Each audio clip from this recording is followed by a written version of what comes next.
Hi అండి. Hi అండి. మనం సెకండ్ ఎపిసోడ్కి వచ్చామండి. అవునండి. నవరత్నాలు. ఈ నవరత్నాలు జగన్మోహన్ రెడ్డి ఈ ప్రజలకు ఇచ్చిన హామీలు 1300 చిల్లర హామీలు ఇచ్చారు. అవునండి. అందులో ఫెయిల్యూర్ అయిన ముఖ్యమైన హామీలు మనం తీసుకుంటున్నాం. అవును. సో అందులో ఒకటి ఇప్పుడు అర్హులందరికీ ఇల్లు.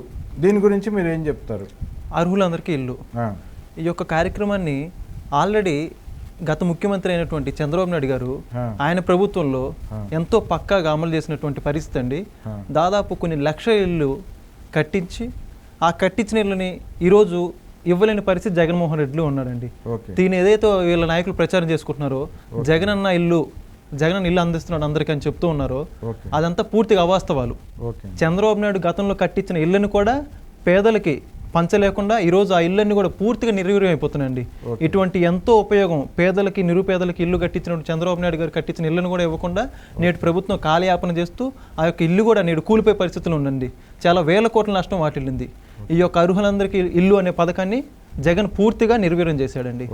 సో ఇది అంటే రైతులకి పేద ప్రజలకి ఇల్లు ఇస్తామని చెప్పి ఈ రకంగా మోసం చేశారు జగన్మోహన్ రెడ్డి. అవునండి, దారుణంగా మోసం చేశారండి. కట్టించిన ఇల్లు కూడా తాను కొత్తది నిర్మించలేకుండా ఆల్రెడీ నిర్మితమైన ఇల్లు కూడా ఇవ్వలేని పరిస్థితి. అవునండి. అప్పుడు పాత లబ్ధిదారులందరినీ కూడా క్యాన్సిల్ చేసి మళ్ళీ కొత్త వాళ్ళకి ఇస్తానని చెప్పాడు. ఎవరికి లేకుండా వాళ్ళు ఇవ్వకుండా కాంట్రాక్టర్లు కూడా లేదండి. ఈరోజు రాష్ట్ర వ్యాప్తంగా జగన్ రెడ్డి ఒక్క ఇల్లు కూడా కట్టించలేదండి.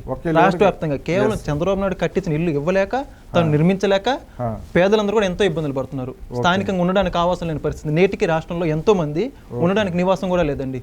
కానీ జగన్ అతని మీడియా ఏదైతే ఉందో స్థానికంగా ఎంతో ప్రగల్భాలు పలుకుతున్నారు. ఇది అర్హులందరికీ ఇల్లు ఇస్తున్నాం, జగన్ అన్నయ్య మంచి మేలు చేశారని. వాస్తవానికి అవన్నీ చంద్రబాబు కట్టించిన ప్రజలందరికీ నిజాలు తెలుసు. అది జగన్ ఇవ్వలేదని కూడా తెలుసు అండి.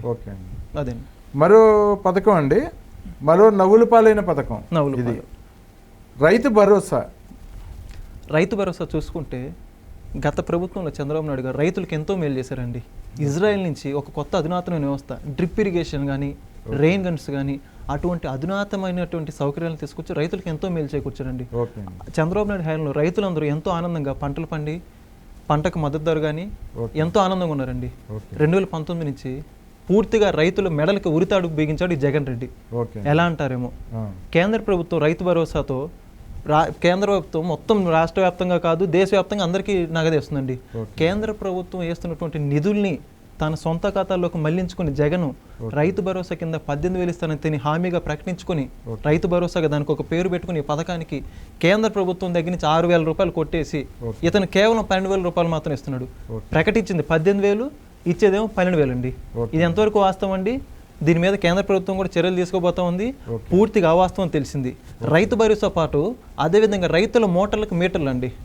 కేంద్ర ప్రభుత్వం రైతుల యొక్క మోటార్లకు మీటర్లు ప్రవేశపెట్టి దాన్ని మీటర్ రీడింగ్ చేస్తూ రైతులను ఇబ్బంది పెట్టే ప్రయత్నాలు చేపట్టింది. దీన్ని రాష్ట్ర వ్యాప్తంగా కాదు కేంద్ర వ్యాప్తంగా కూడా ఎన్నో రాష్ట్రాలు వ్యతిరేకించాయి.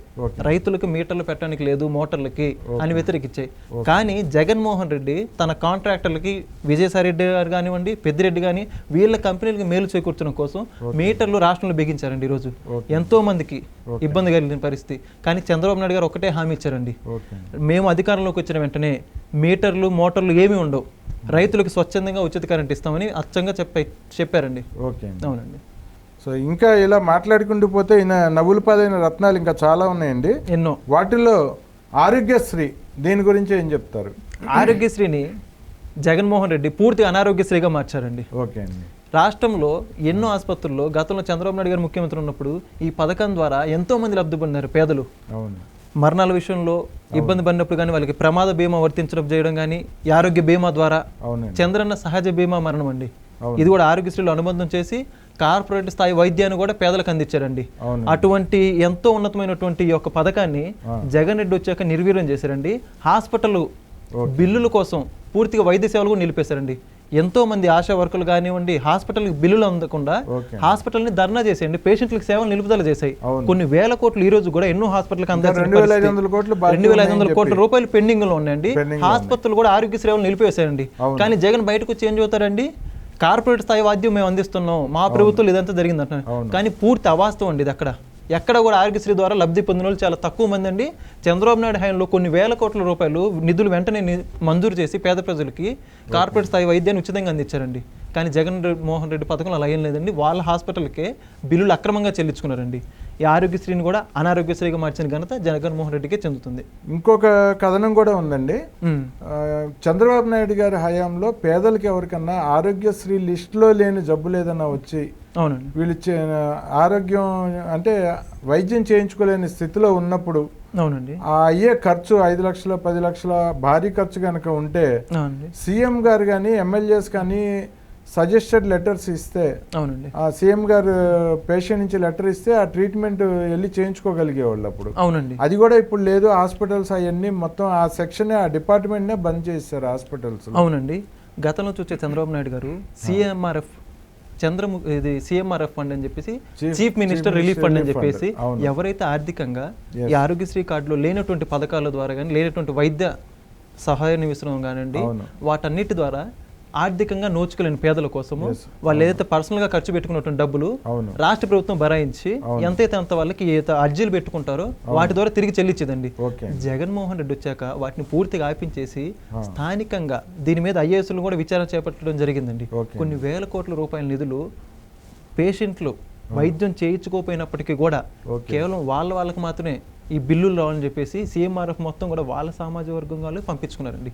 పూర్తిగా వాస్తవాన్ని ఇది బయట ఆల్రెడీ చాలా మీడియాలో ఇది ప్రచురితమైందండి. దీని మీద రాష్ట్ర వ్యాప్తంగా కూడా విచారణ చేపట్టడం జరిగింది. కొన్ని వేల కోట్ల రూపాయలు అక్రమంగా అండి ఫేక్ బిల్స్ అప్లోడ్ చేశారండి ఎమ్మెల్యేలు, స్థానిక ఎమ్మెల్యేలు కూడా. స్థానిక ఎమ్మెల్యేలు అప్లోడ్ చేసినా కూడా వాళ్ళకు కూడా రెస్పాన్స్ లేని పరిస్థితి. భారీ కుంభకోణం జరిగిందండి. స్థానిక ఎమ్మెల్యేలకు కూడా రెస్పాన్స్ లేదండి. సీఎంఆర్ఎఫ్ సంబంధించి అప్లికేషన్ పెడుతున్నారు, దాని మీద అమౌంట్ రావట్లేదండి. ఖచ్చితంగా ఇది ఒక పూర్తి అనారోగ్యశ్రీ అండి. ఆరోగ్యశ్రీకి మార్చిన ఘనత మాత్రం జగన్మోహన్ రెడ్డికే దక్కుతుంది ఖచ్చితంగా. ఇలా నవ్వులపాలైన మరో నవరత్నం అండి అవ్వతాతల పెన్షన్. దీని మీద మీరు ఈ మధ్యన చాలా డ్రామాలు నాటకాలు చాలా చూస్తున్నారు. వాటి గురించి ఎలా విశ్లేషిస్తారు? అవునండి, పింఛన్ విషయానికి వస్తే జగన్మోహన్ రెడ్డి పూర్తిగా అవ్వాతాతలు వితంతులు కానివ్వండి, ఆ మహిళలకు కానివ్వండి, ఎవరైతే వృద్ధాప్య పింఛన్ తీసుకుంటున్నారో వాళ్ళ కడుపు కొట్టిన పరిస్థితి అండి. చంద్రబాబు నాయుడు గారు ముఖ్యమంత్రిగా ఉన్నప్పుడు 200 రూపాయలు ఉన్నటువంటి పింఛన్ని 1000 రూపాయలు అండి. ఎటువంటి షరతులు లేకుండా, ఎటువంటి విడతల వారివి కాకుండా సింగిల్ అటెంప్ట్ లో 1000 రూపాయలు చేశారండి. అదే జగన్మోహన్ రెడ్డి వచ్చిన తర్వాత 200 రూపాయలు, నేను 3000 రూపాయలు చేస్తానని హామీ ఇచ్చి హామీలో భాగంగా 250 రూపాయలు చేస్తే ముందుగా ప్రకటించలేదండి. తన అధికారంలోకి వచ్చాక వాళ్ళందరినీ మోసం చేస్తూ మొదటి సంతకం 250 రూపాయలు, 5 సంవత్సరాల్లో 250 అలా 3000 తీసుకొచ్చిన పరిస్థితి అండి. అంతేకాకుండా కొన్ని లక్షల పింఛన్దారుల యొక్క అకౌంట్స్ ని తీసేశాడండి జగన్ గారు. ఈ యొక్క ఏదైతే షరతులు ఉన్నాయో, కరెంటు కానివ్వండి, ఉచిత విద్యుత్ 200 యూనిట్ల కరెంటు అని చెప్పేసి నిబంధనల ప్రకారం లేవని చెప్పేసి, జీపీఎస్ ట్రాకింగ్ ద్వారా వాళ్ళ దగ్గరలో లేదని చెప్పేసి గతంలో చంద్రబాబు నాయుడు గారు ఉన్నప్పుడు అండి ఈ నెల పెన్షన్ తీసుకోకపోతే వచ్చే నెల తీసుకొచ్చండి. బట్ ఈ జగన్మోహన్ రెడ్డి వచ్చాక అలా దానికి వెసులుబాటు లేదండి. పూర్తిగా ఈ నెల తీసుకోకపోతే అంతటితో రద్దండి. అంతేకాకుండా దాదాపు ఒక 10 నుంచి 5 లక్షల పింఛన్లు తొలగించి వేశాడు జగన్మోహన్ రెడ్డి. ఈ పనికిరాని నిబంధనలన్నీ చెప్పేసి పూర్తిగా వృద్ధులకు మోసం చేసే విధంగా మొత్తం నిర్వీర్యం చేశారండి. దానితో పాటు పూర్తిగా గతంలో జరిగింది ఈ మధ్యకాలంలోనే చంద్రబాబు నాయుడు పింఛన్లు ఆపిచ్చేసి అని చెప్పేసి ఆయన మీద కూడా బురద జల్లే కార్యక్రమం అండి. బట్ వాస్తవాలు వృద్ధులందరికీ కూడా తెలుసండి. జగన్మోహన్ రెడ్డి ఖజానాలో డబ్బులు లేక ఆ యొక్క నిధుల్ని అక్రమదారి పట్టించి చంద్రబాబు నాయుడు అలాగే ప్రతిపక్షాల మీద తోయాలన్న నెపోద్దేశంతోనే ఇదంతా చేశారని జనాలందరూ గమనిస్తున్నారు. వృద్ధులు కూడా వాస్తవాలు గమనిస్తారండి. శవ రాజకీయాలు చేసి జగన్మోహన్ రెడ్డి అతి రోజుల్లో నీ టైం దగ్గర పడిందని వీళ్ళందరూ కూడా ఓటు అనే ఆయుధంతో ఆయనకు బుద్ధి చెప్పబోతున్నారండి. ఈ అవ్వాతాతల పింఛన్లు కూడా చాలా గట్టిగా ఆయన్ని ఇంటికి పంపించడానికి ప్రతిజ్ఞ పూనుకున్నారు. ఇదే పింఛన్ల వ్యవహారంలో మరో వాదన ఉందండి.